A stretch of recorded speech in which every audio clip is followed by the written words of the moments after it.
ആശുപത്രി മാലിന്യ സംസ്കരണ യൂണിറ്റായ ഇമേജിന്റെ പരിസ്ഥിതി മലിനീകരണത്തിന് മലിനീകരണ നിയന്ത്രണ ബോർഡിന്റെ ഒത്താശ. എല്ലാ മാസവും ഇമേജും പരിസരത്തെ കൃഷിയിടങ്ങളും പരിശോധിച്ച് റിപ്പോർട്ട് നൽകണമെന്ന സംസ്ഥാന മനുഷ്യാവകാശ കമ്മീഷന്റെ ഉത്തരവ് മലിനീകരണ നിയന്ത്രണ ബോർഡ് പാലിക്കുന്നതേയില്ല. നിരവധി തവണ പരാതിപ്പെട്ടിട്ടും അധികൃതർ തങ്ങളെ തിരിഞ്ഞു നോക്കുന്നില്ലെന്ന് പ്രദേശത്തെ കർഷകരും പറയുന്നു. Reporter follow up. 2014 ഏപ്രിൽ മാസത്തിൽ സംസ്ഥാന മനുഷ്യാവകാശ കമ്മീഷൻ അംഗം ആർ നടരാജൻ പുറപ്പെടുവിച്ച ഉത്തരവിലെ അവസാന ഭാഗത്തിലാണ് മലിനീകരണം തടയാനും പ്രദേശത്ത് കൃഷി നശിക്കുന്നുണ്ടോ എന്ന് പരിശോധിക്കാനും അധികൃതരെ ചുമതലപ്പെടുത്തിയിരിക്കുന്നത്.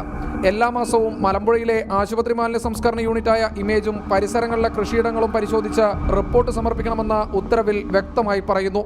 മലിനീകരണ നിയന്ത്രണ ബോർഡിലെ എഞ്ചിനീയറും പാലക്കാട് RDOയും സംയുക്തമായി പരിശോധന നടത്തണമെന്നായിരുന്നു ഉത്തരവ്. എന്നാൽ ഇങ്ങനെ ഒരു തവണ മാത്രമേ പരിശോധന നടന്നുള്ളൂ എന്ന് പ്രദേശത്തെ കർഷകർ സാക്ഷ്യപ്പെടുത്തുന്നു.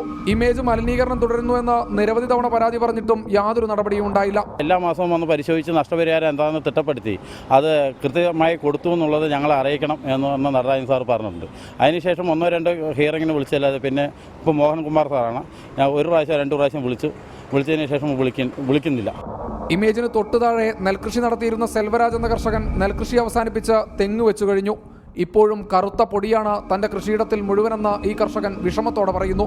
ഇതെല്ലാം നിലനിൽക്കെ യാതൊരു നിയന്ത്രണവുമില്ലാതെ ഇമേജ് പ്രവർത്തിക്കുന്നത് അധികൃതരുടെ ഒത്താശയോടെയാണെന്നാണ് പരിസ്ഥിതി പ്രവർത്തകരുടെ ആക്ഷേപം. അത് പൊല്യൂഷൻ കൺട്രോൾ ബോർഡ് ഉദ്യോഗസ്ഥന്മാർ ഇതിന് കുറ്റകരമായ അനാസ്ഥയാണ് കാണിക്കുന്നത്. അവരുടെ പേര് നടപടിയെടുക്കേണ്ടതാണ്.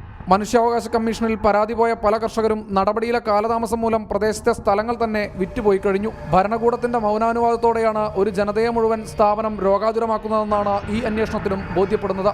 ക്യാമറമാൻ രതീഷൻ സിക്കൊപ്പം ശ്രീജിത് ശ്രീകുമാരൻ, റിപ്പോർട്ടർ, പാലക്കാട്.